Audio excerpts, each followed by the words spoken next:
and I would like to welcome you to our first episode of The Tracy Show, where we will present to you monthly documentaries about hometown heroes. I surveyed my friends and my family and co-workers, and you told me you wanted to hear about everyday people and their trials and their endurance. So tonight, we will talk with Miss Golden Griffin. Miss Griffin is someone who grew up in my community. She grew up in the 1930s, and she actually helped to raise her brothers and sisters. And she also is a cancer survivor and has actually endured many deaths, including the death of her husband, her son, and her only grandson. So tonight, I present to you Golden Griffin. I know that you got married and went on to have a son, and I know that you lost your husband at some point. Yeah, I lost my husband in 1969. We was married 14 years. Goodness, beautiful, beautiful. And after that, I know that you, because I've talked to you a lot, and you were telling me, I want to talk about your first job, like your first, I'll say real job that you got. Can you remember how you came to get your first job? First job I really had, it was cleaning house. Okay. For Miss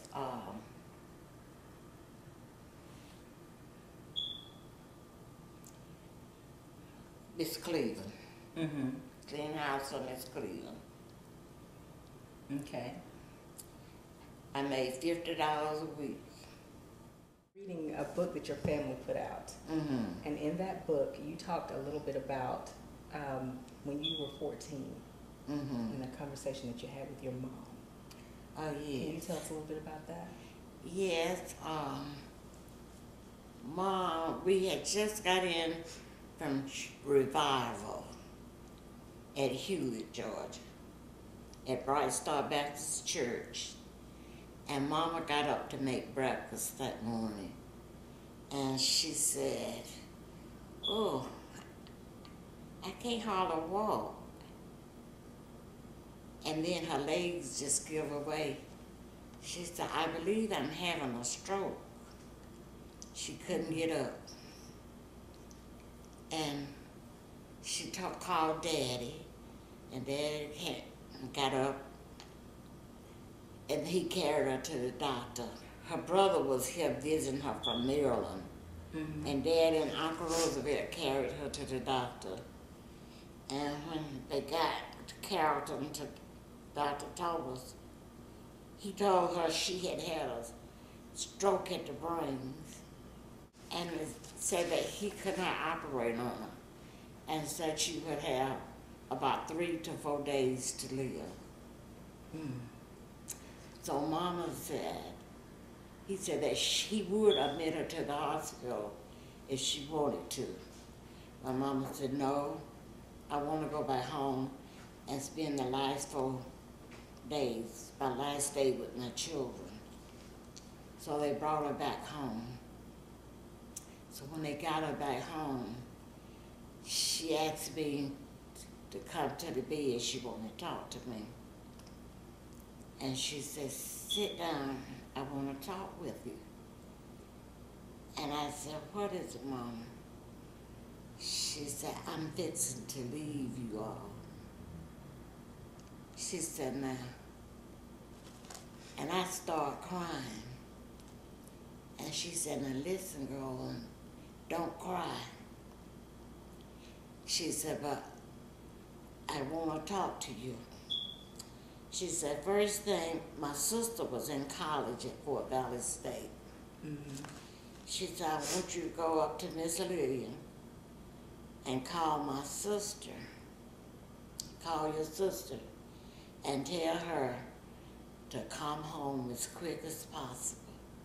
Don't waste no time about coming home. And tell her if she doesn't have the money, ask Miss Daniel," that was the lady Anna Pura was staying with, "ask Miss Daniel to let her have the money, and I see that she'll get her money back." So I did that. she said, but wait before you go. She said, I want you to take care of my boys. She said, all my babies. So I want you to promise me you will take care of them, all my boys. I said, okay, Mama, I'll do the best I can. I said, you know, I'll take care of them. She said, now run up the street and call Anna Pearl and tell her to get home. She said, and don't waste no time. She said, come straight back. So I did that. And I came back. And when I got back, Mama was unable to talk. And I said, Mama, I did it. I said, what else do you want me to do? And she couldn't talk. She couldn't answer me. And she motioned for me to come to the bed. And she gave me a great big hug and kiss. And that evening, Anna Pearl got home. She couldn't talk, but she knew who Anna Pearl was. And Anna Pearl said, Mama, did you know me? And she nodded her head, yes. And then she got Anna Pearl and gave her a big hug and kiss, and she squeezed her hand. So the last word she said was take care of her boys, her babies. And that was on a Thursday morning, and she died on a Sunday at 10:45. Oh my goodness. Aunt Golden, I have always admired the way you dress. From even when I was a little girl, I just noticed you always had everything in order. Your shoes, your dress, however, your jewelry, makeup, everything was perfect. What would you say to girls today about the way they dress and what they should keep in mind about dressing? I think they should keep their dresses at least to their knees. Okay. You know, I was taught that, you know, and when I was in Tatuna, you know, y'all used to be in my girls' club. I remember that. Yes. And you know, I used to have women's come out and talk to you all about dressing. And they said, never wear a dress so short that you always have to be putting down on it. And I never ever wore one too tight that you could see all the way through you. And I wouldn't let them come to church with sleeveless, with, you know, with sundresses on. Right. They would have to have something to cover their back. And short sleeves. Right. And I would let them start wearing makeup when they would be about 15. Now you see girls sometimes 11. Like 11 and 10 with makeup on. Okay. Well, I can understand that. Of course, I've got on my skirt is apparently too short, but but that's the truth. But you know, time has changed then. Yeah, that's true. You know, they wearing their dresses short. Yeah, I think it's a matter of when I look at a woman like you, want to give the younger girls advice on dressing. I think what you were saying earlier about them not having it too tight, not showing too much. Not showing too much. And they definitely wouldn't be showing their cleavage. You know, some girls show too much cleavage. You're right. This happens. Tell me, Aunt Golden, about Travis. Well, Travis was your grandson. Oh, that was the joy of my life. He was a joy of my life.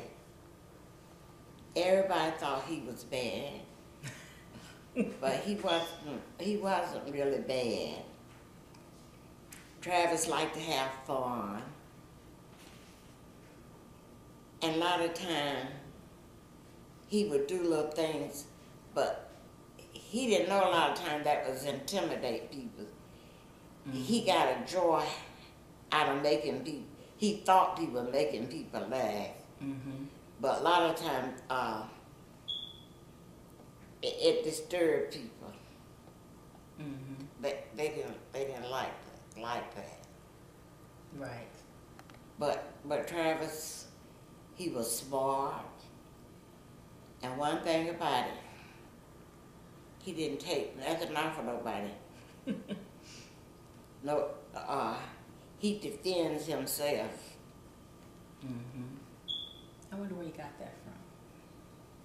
Probably from me. Yes. I think so. I think he got it from you. So how did Travis come to live with you? Stacy Danny said, he came to me one day and he was talking about Travis, and he said, wonder Sexton was keeping Travis. And he said, and Golden said, that little boy is just like Harvey. Said, I just wish you would take him. He said, I said, no, Stacy, I ain't having no more children come in my house and live.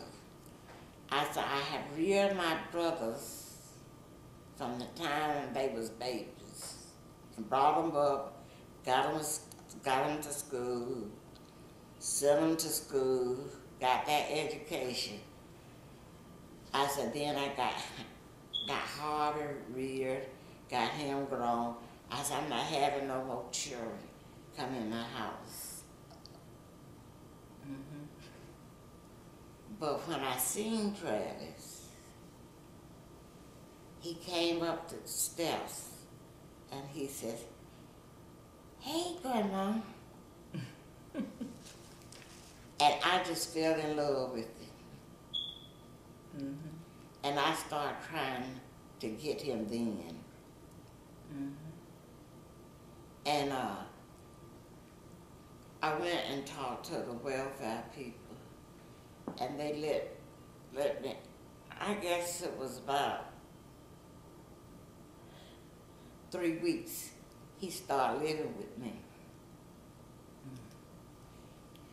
After then, and then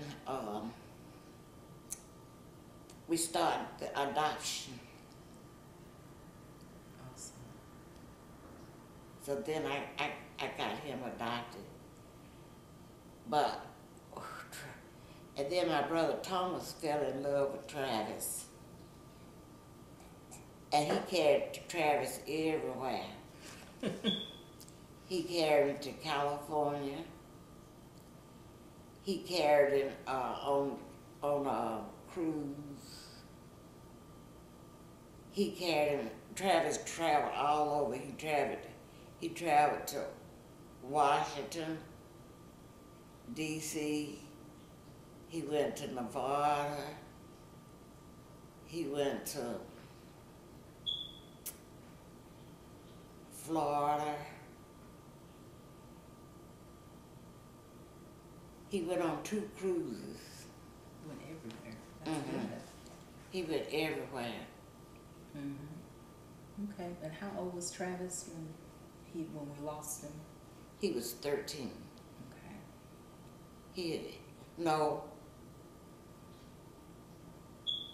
He was 12. He would have been 13, May the 18th, but he died the day before my birthday in April. He died April the 21st. Oh my goodness, I didn't know it was like right before your birthday. Yeah, it was right before my birthday because they said that we was losing them. And they had him on the breathing machine. And that breathing machine was getting weaker and weaker.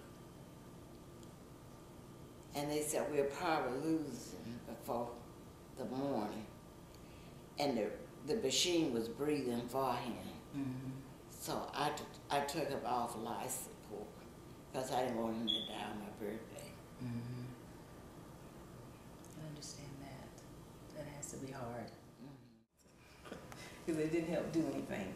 Mm-mm. But it was terrible. Yeah. So, you're still here, so. yeah, I'm still here. I have survived 14 years. Mm-hmm. It's awesome.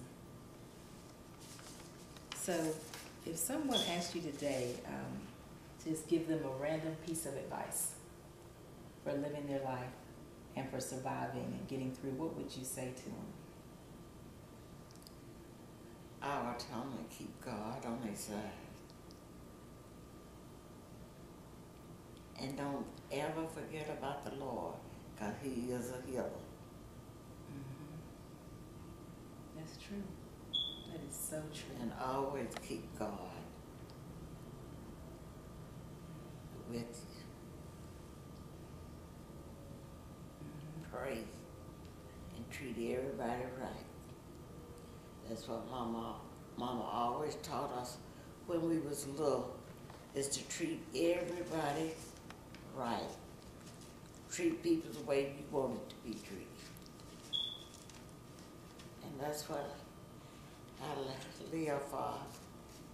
And I remember when we was young, we used to have to walk about 6 or 7 miles to church. But we went to Sunday school every Sunday. 6 or 7 miles. Mm-hmm. Okay.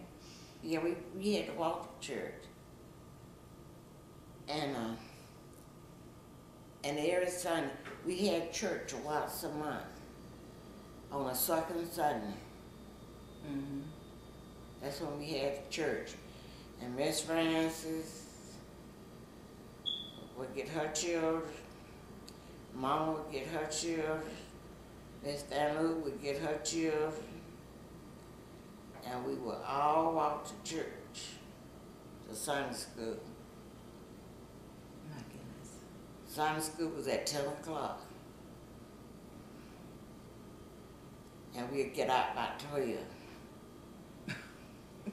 Oh, of Sunday school and then go to church, or you would be finished with everything at 12? Now, that's just when we had Sunday school. Oh, okay. Because before we get through with Sunday school, we all sit around and talk. And after Sunday school, Mama and Miss France and Miss Dalu and all the children would go down there in the pasture and our pasture and play baseball. Mm. That sounds like fun. It was fun. Sounds like fun. Now, is there anything that you can think of that you regret not doing in your life? Or that you may have done that you regret? No, my brother, especially Tom, used to ask me, said, "Golan, do you hate that you quit college and came home and to stay with us?" And I told him no. Right. I said, because 3 of you all got to go to college. It was he and Byron and Thomas. I said, 3 of you all got to go to college. I said, and if I hadn't came home, I said, y'all could have been in jail, could have got in trouble. Mm-hmm. You could have did Mm-hmm. a lot of things. I said, no, I don't regret it. I said, because I told Mama I would take care of you all. That's And I right. said, and I did my best. And you've done a great job. You have an awesome, your family is awesome. And you've been their rock in your family. So I think we're going to wrap it up, Ms. Golden. I sometimes write poems. I usually write them for my family, for my grandparents, my whoever. If it's someone that's special to me, I try to write them a poem. And I tried to write something for you. I haven't gotten it all totally together, but I'm going to sort of say it to you a little. And then I'll work on it to complete it, to make it what I want it to be. Okay. But it says, Golden, I like your spunk and I like your style. Sweet smelling woman of beauty, always having enough. Enough to give, enough to love, enough to endure, enough to dance, to cry, to sing your song. Golden, precious rock of his, working and teaching the recipe of life to us, giving your beauty until it's ours. Enough. And that's it for now. And I love you and thank you so much. Thank you. And I taught Sunday school for 30 years. Yes, you did.